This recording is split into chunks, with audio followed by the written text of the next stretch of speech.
Friends, on June 13th at around 3:30 a.m., a massive explosion shook Tehran, the capital of Iran. Shortly after, another strike was reported in Natanz, a city located 220 kilometers from Tehran, home to Iran's largest nuclear facility. Within hours, reports of similar attacks began to emerge from multiple Iranian cities. Israel had launched a series of rapid and highly targeted strikes on military bases in Tabriz, Kermanshah, Arak, Tehran, and Isfahan. These strikes claimed the lives of several of Iran's top military figures, including the army chief, the chief of defense staff, and 6 nuclear scientists. By morning, Israeli Prime Minister Benjamin Netanyahu released a statement. Iran was just 15 days away from building a nuclear bomb. Had we not acted now, their bomb would have posed an existential threat. As we're recording this video, Iran has retaliated by launching a barrage of missiles toward Israel, some of which have landed successfully, sending the Israeli population fleeing into underground shelters. Sirens are blaring across cities, and there's panic in the air. Former U.S. President Donald Trump has also made a bold statement, warning Iran to sign the nuclear deal or face dire consequences. Iran, in turn, has declared that it will retaliate against any nation that supports Israel. Meanwhile, Russia and China have openly thrown their weight behind Iran, while India has maintained a neutral stance. The situation is extremely volatile, and the world is on edge. But why are Iran and Israel at war? What exactly is the nuclear deal that America is pushing Iran to accept? And why is Iran refusing? Iran and Israel are arch rivals today, but their relationship wasn't always hostile. Before 1979, Iran and Israel had strong diplomatic and military ties. Israeli intelligence agency Mossad even helped train Iran's intelligence service, SAVAK. But the Islamic Revolution of 1979 changed everything. The Shah of Iran was overthrown, and Ayatollah Khomeini transformed the nation into a theocratic Islamic republic.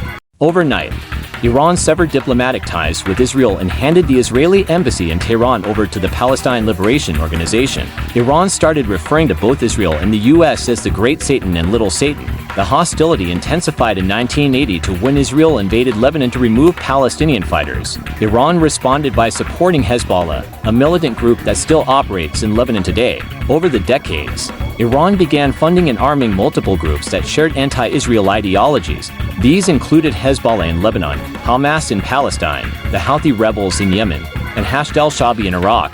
Iran's goal was to encircle Israel using non-state actors and keep it in a constant state of conflict. Israel, on the other hand, viewed Iran as a growing threat, not just due to its wealth and resources, but because of its ambitions to acquire nuclear weapons. Iran owns the world's 4th largest oil reserves and the largest natural gas reserves, giving it both the economic leverage and the means to fund long-term military campaigns. In response, Israel executed multiple covert operations to disrupt Iran's nuclear program. In 2020, Israeli agents assassinated Iran's top nuclear scientist, Mohsen Fakhrizadeh, in a highly sophisticated attack using an automated weapon.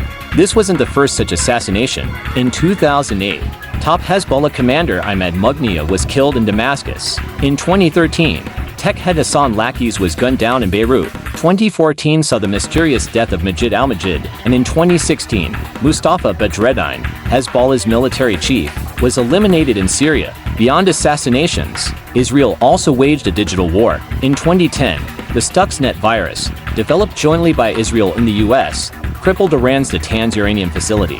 Other malware tools like Flame, Duke, and Gauss were used to infiltrate Iran's computer systems. From 2013 to 2024, Israel conducted over 1,000 airstrikes targeting Iranian forces in Syria. In 2018, Israel launched Operation House of Cards, destroying significant Iranian infrastructure in Syria. Realizing it couldn't win a conventional war against Israel, Iran shifted strategy. It doubled down on proxy warfare and began aggressively pursuing nuclear technology.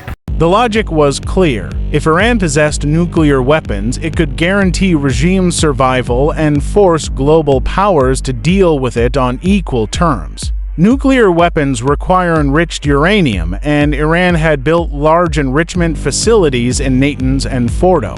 By 2015, Iran had 20,000 centrifuges, enough to make several nuclear bombs. This triggered international alarm. The US, UK, France, Germany, China, and Russia, collectively known as the P5+1, signed a deal with Iran in 2015. Iran would freeze its nuclear program and, in return, have $100 billion in assets unfrozen. But Iran allegedly violated the deal, leading the U.S. to withdraw under Trump's leadership.